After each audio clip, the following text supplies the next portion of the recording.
98.3 WISS. Real news and great conversation in Oshkosh. Here's your Daily News Roundup. For Civic Media News, I'm Connie Fellman.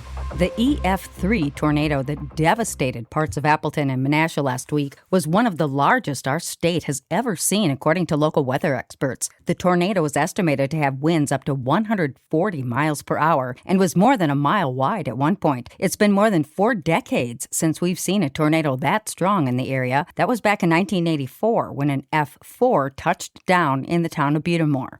The EF3 that hit Shawano through Langlade counties in 2007 had higher wind speeds, but wasn't as big. In fact, forecasters say northeast Wisconsin doesn't have a recorded history of any tornado larger than what hit the valley last week.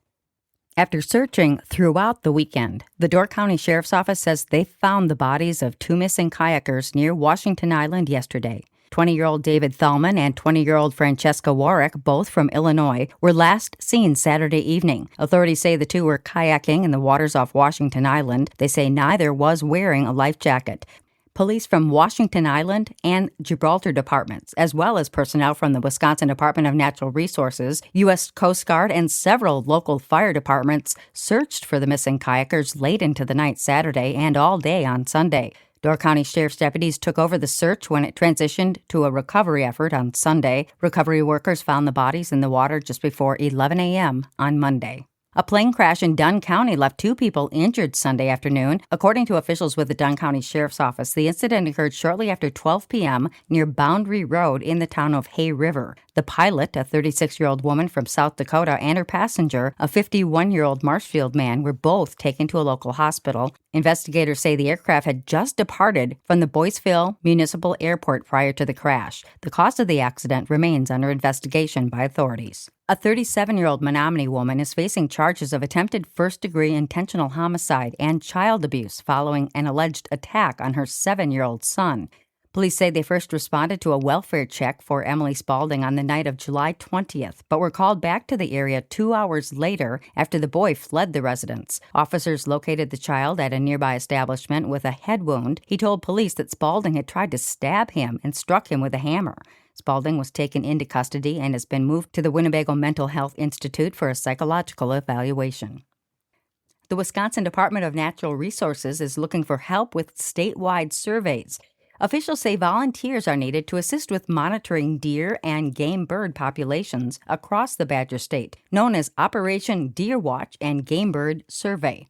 Data gathered during the survey helps scientists understand the reproductive status of those animals and make decisions on wildlife management. Participants would just need to submit sightings on a mobile app and don't need to register. The Wisconsin Supreme Court has taken their show on the road. Oral arguments have been scheduled for Chippewa Falls in October. Officials say the Justice on Wheels event will help people learn more about the court, the appellate process, and the role of the judicial branch. And the hearing will be open to the public. More information, including the case and seating details, will come out later. Wisconsin's capital city is one of the best places for first-time home buyers. A recent study from finance website Wallet Hub ranked 300 cities across the U.S. by looking at market attractiveness, affordability, and other factors. The survey placed Madison as the 18th best city in America for those buying a home for the first time. However, 2 other Wisconsin cities ranked ahead of Madison. Green Bay was ranked 13th, and Kenosha was 17th. And that's your state news update. I'm Connie Fellman for Civic Media News. Brewers and Pirates tonight. Hi, I'm Mike Clemens with Sports Baseball. The Brewers will try again after losing last night 4-3 at home to the Pirates. Pittsburgh has now beat Milwaukee 6 out of 7 times so far this season. The Brewers making trades before the deadline to acquire 3 pitchers, Dustin May and Jojo Romero from the Cardinals, and reliever Antonio Zenzatella from the Rockies. GM Matt Arnold says the Brewers were in talks with several teams before the deadline. We were in on a lot of things. I think we did what we can to help the team, and you're in on a lot of stuff. There's certainly some things where you come up short and you just got to pick yourself up and dust yourself off and try to do what you can to get the next thing. And ultimately, I think we were able to accomplish a lot over the last 48 hours to get some stuff done to really help the team. Pat Murphy says they needed the pitchers. We've been riddled with injuries, obviously. To lose Priester and Woodruff out of your rotation and now you're going with 5 rookies, basically. NFL, the Packers now practicing in pads. Running back Marshawn Lloyd has been very impressive with his speed. With Sports, I'm Mike Clemens. Partly to mostly cloudy today with scattered showers and thunderstorms developing this afternoon. Our high today right around 81. Tonight, more rain and thunderstorms will drop down to the upper 50s to low 60s. Tomorrow, scattered showers, mix of clouds and sunshine with a high in the mid to upper 70s. I'm meteorologist Sean Cable. That's your daily news roundup for 98.3 WISS in Oshkosh.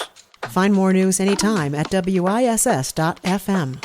Subscribe to this podcast on Spotify, Apple, or wherever you find your podcasts.